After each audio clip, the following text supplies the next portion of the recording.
மீன் வந்துட்டுருக்காங்க. இது என்ன மீன்? இது பாறை மீன். பாறை மீன்.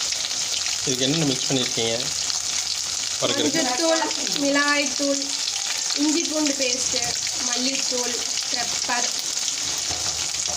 ஆயில், தேங்காய், அப்புறம் கொஞ்சம் கருகாப்பில், லெமன். இது வந்து பார்த்தீங்கன்னா இந்த மீன் கழுவிட்டு இல்லை வந்து மேலே ஊட்டி வச்சுருப்பீங்க இல்லையா? ஆமாம். எவ்வளோ நேரம் தொடுத்து வச்சுருப்பீங்க? ஒரு 1/2 மணி நேரம். 1/2 மணி நேரம். என்ன எண்ணெயில் வறுக்க தட்டிக்கிறீங்க?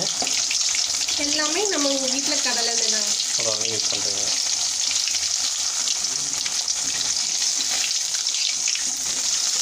இது என்ன மீன்? இது பாறை மீன். பாறை மீனில் முள் இருக்குது, முள் இருக்காதுங்களா? பாறை மீனில் முள் இருக்கு.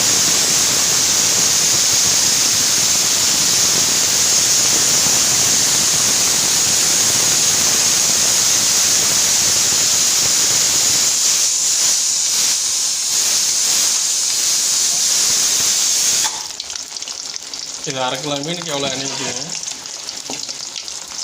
வறுக்கிற அளவு ஊற்றிக்கலாம். நீங்கள் எண்ணெய் எடுத்து வச்சுருவீங்க.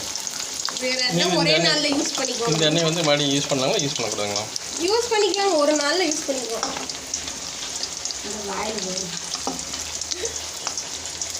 முள் இருக்க மீன் தாங்க டேஸ்ட்டாக இருக்கும். முள்ளைக்கு ரசிக்கிறாங்களா? இது குழந்தைங்களுக்கு கொடுக்கலாங்க, பெரியவங்களுக்கு? குழந்தைங்களுக்குலாம் நெய் மீன் வாங்கிக்கலாங்க, முள் இருக்காது. இது நம்ம பார்த்து குழந்தைங்களுக்கு எடுத்து வந்துக்கலாம்.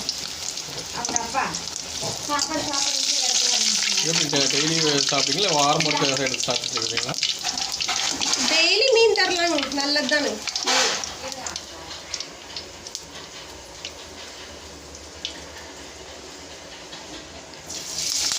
கலக்கி வச்சு மீன் மிக்ஸ் பண்ணிக்கிறாங்க, பொரிக்கிறாங்க. நல்லா தான் பொரிக்கிறதுக்கு.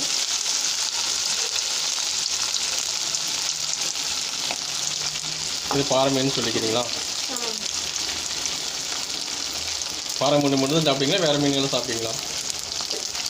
நெய் மீன் இருக்குதுங்க, பாறை மீன் இருக்குது. இது ஆக்சுவலாக வந்து பார்த்தீங்கன்னா உங்களுக்கு வந்து முள் இருக்காது இல்லையா? இதில் கொஞ்சம் கம்மியாக தாங்க இருக்குது முள். முள் வந்து கம்மியாக தெரிஞ்சு சொல்கிறாங்க. நீங்கள் இந்த மாதிரி நீங்களும் சாப்பிட்டுக்கலாம். நீங்கள் ட்ரை பண்ணி பாருங்கள். இதில் நம்ம இது கலரில் சேர்த்துலைங்க, வீட்டில் போடுற மசாலா தானே.